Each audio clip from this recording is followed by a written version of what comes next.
Ethics in lifespan research. 1.11.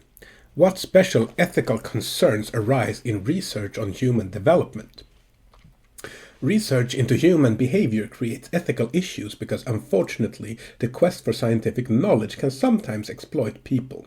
For this reason, special guidelines for research have been developed by the federal government, by funding agencies, and by research-oriented associations, such as the American Psychological Association and the Society for Research in Child Development.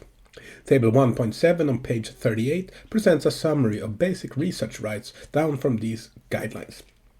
After examining them, read about the following research situations, each of which poses a serious ethical dilemma. What precautions do you think should be taken in each instance? In a study of moral development, an investigator wants to assess children's ability to resist temptation by videotaping their behavior without their knowledge. She promises 7-year-olds a prize for solving difficult puzzles, but tells them not to look at a classmate's correct solutions, which are deliberately placed at the back of the room. Informing children ahead of time that cheating is being studied or that their behavior is being monitored will destroy the purpose of the study. A researcher wants to study the impact of mild daily exercise on the physical and mental health of patients in nursing homes. He consults each resident's doctor to make sure that the exercise routine will not be harmful.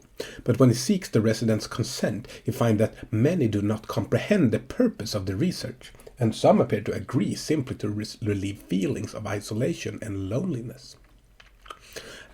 As these examples indicate, when children or older adults take part in research, the ethical concerns are especially complex.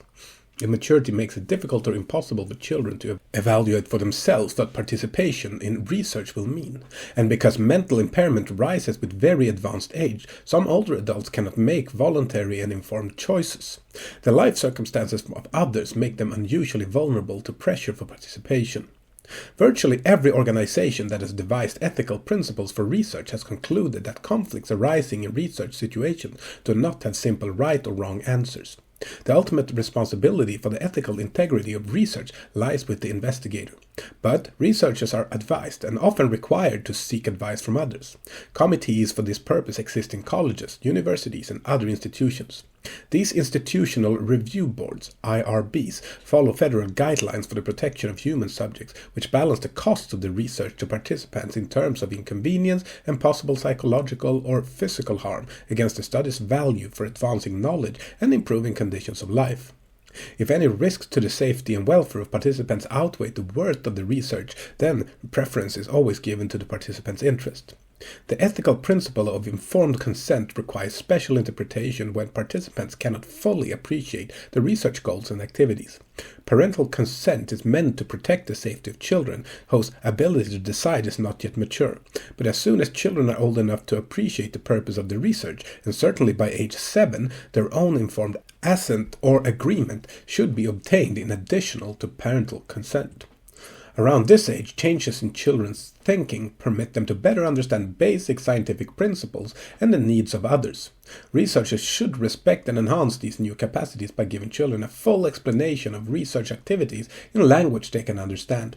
Extra care must be taken when telling children that the information they provide will be kept confidential and that they can end their participation at any time. Even adolescents may not understand and sometimes do not believe these promises. In certain ethnic minority communities where deference to authority and meeting the needs of a guest, such as the researcher, are highly valued, children and parents may be particularly likely to consent or assent when they would rather not do so. Most older adults require no more than the usual informed consent procedures. Yet many investigators set upper age limits in studies relevant to late adulthood, thereby excluding the oldest adults. Older adults should not be stereotyped as incompetent to decide about their own participation or to engage in research activities. Nevertheless, extra measures must be taken to protect those who are cognitively impaired or who reside in settings for the chronically ill. Yet participation should not be automatically withheld because it can result in personal as well as scientific benefits. In these instances, potential participants should be asked to appoint a surrogate decision maker. If they cannot do so, then someone should be named by an IRB after careful consultation with relatives and professionals who know the person well. As an added precaution, if the older adult is incapable of consenting and the risks of the research are more than minimal, the study should not be done unless it is likely to benefit the participant directly. Finally, all ethical guidelines advise that special precautions be taken in the use of deception and concealment, as occurs when researchers observe people from behind one-way mirrors, give them false feedback about their performance, or do not tell them the truth about the real purpose of the research. When these procedures are used with adults, the briefing, in which the investigator provides a full account and justification of the activities, occurs after the research session is over. But young children often lack the cognitive skills to understand the reasons for deceptive procedures, and, despite explanations, even older children may leave the research situation questioning the honesty of adults. Ethical standards permit deception if investigators satisfy IRBs that such practices are necessary. Nevertheless, because deception may have serious emotional consequences for some youngsters, many experts in research ethics believe that investigators should use it with children only if the risk of harm is minimal. Ask yourself. Connect. Review the field experiment on the impact of the family checkup on page 34. Why is it ethically important for the researchers to offer the intervention to the no intervention control group after completion of the study? Apply. As a researcher gathers observations of the activities of several older adults with cognitive impairments in a nursing home, one resident says, "Stop watching me." How should the researcher respond, and why? Reflect. What ethical safeguards do you consider vital in conducting research that requires deception of children?